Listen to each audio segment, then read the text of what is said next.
back to my channel, people. Thank you guys for joining me again. You already know why I'm here to talk about the Chelsea game versus the Greek team Panathinaikos. I'm not sure if I'm pronouncing this right or wrong or whatever. I just pronounce it that way. But let's get straight into it. It was a new system from Maresca today. We saw him play a 3-4-3, or you could call it a 3-4-2-1.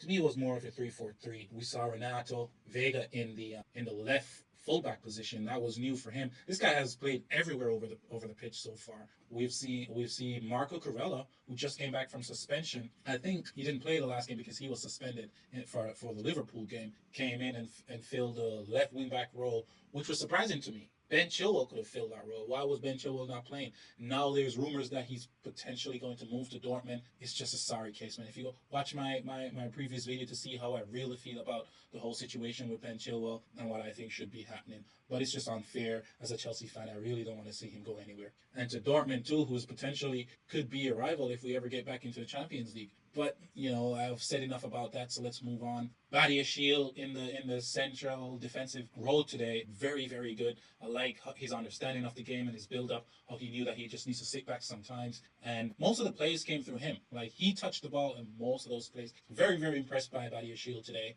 and Axel Diesel did his thing. There's in the first 20 minutes, there's a few players who were running around him. I don't know why. He not the best defender at the club, and you could tell.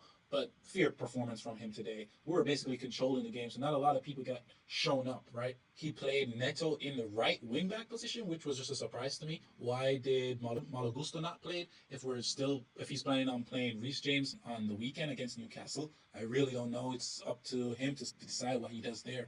But it was really eye-opening to see Neto play in that role. I'm really still not convinced about Neto. I think the step up to Chelsea is just a bit too big for him. He's not really a big-time player for a big club. Like in a smaller team, probably yes, where he's like one of the most skillful or most talented. But moving up to a big club where everyone around him is talented, he's just struggling, right? Everything he's done so far is what I expect him to do, like any footballer who's playing in his position. But the way he was hyped up to be this, the new Hazard or whatever people were saying about him, he's not that guy. He's really not that guy. And I think Modric, to me, is better than him. On the day, Modric really, let's talk about him. Today, he really surprised me, really stepped up, put in a proper shift, and I was just so impressed. He got a goal and 2 assists. One of his best performance in the Chelsea shirt, honestly.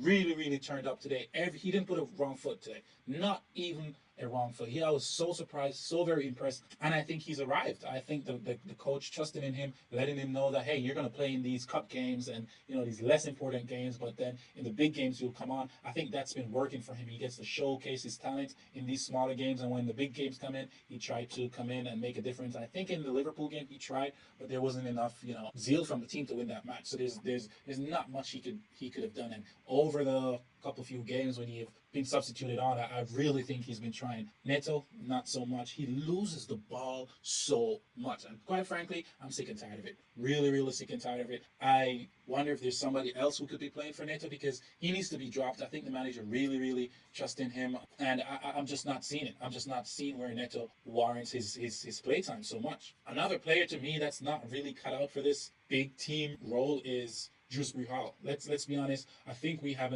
another Danny Drinkwater here on our hands. If Maresca is ever to leave Chelsea in the near future, Dewsbury Hall is still at Chelsea. He's going to turn up to be another Danny Drinkwater, where he's overhyped, overestimated, whatever you might put it. He's not that good. Like in a team like Leicester fighting for promotion, then probably yes, he might stand out. But to me, he's not that good. Like Dewsbury Hall is not a world beater. I'm sorry to say it. He lost the ball so much today. Nothing was coming off for him. I was really surprised how awful he was on the day. It just Enzo Fernandez, what he brings. He's gonna do his thing. Some misplaced pass here and there, some good pass in here and there.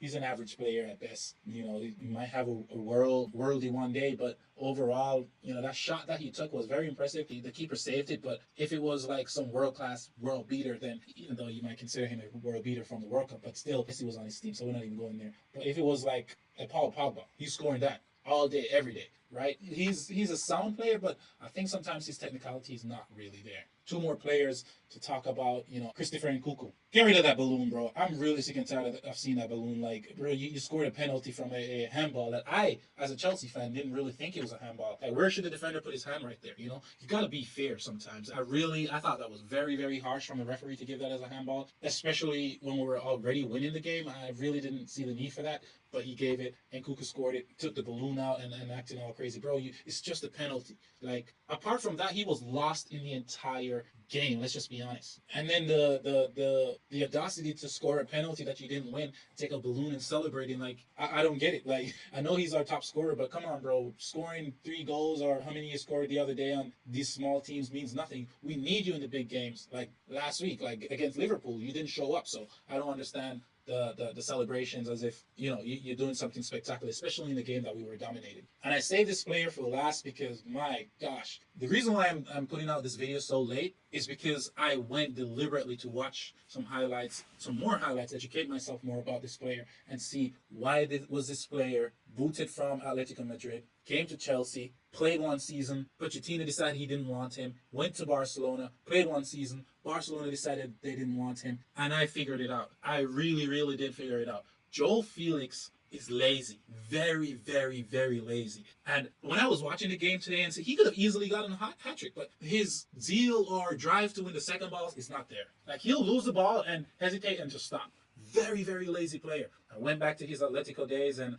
typed in, just go on YouTube and type in Joel Felix bloopers, and you'll see how lazy this player is. Same thing at Barcelona, same thing at Chelsea on his first spell. That's why I probably didn't take him, because he's a very lazy player. We saw it today. He has all the talent in the world, but matching it with laziness is just not going to get him anywhere. And I think that's why he's at Chelsea, because Chelsea probably overlooked his laziness and think, oh, we could get the best out of him. But I don't think that's the case. He's very, very talented and gifted, but trust me, he's a very lazy player. And now I understand why, even if Cole Palmer is not having a good day, the manager refused to play him, is because he's very lazy. And it shows so much in this game. If you don't believe me, go back and watch the games. Go back and watch when he was at Atletico Madrid. Go back to Barcelona. Go back to his first Chelsea spell, and you'll see how lazy this player is. It's just bizarre, right? Anyhow, tell me what you guys think. Leave it in the comments. Do you think Pedro Neto is ready for Chelsea? How well you think Modric was? And do you really think Joe Felix is lazy, as I said? Tell me.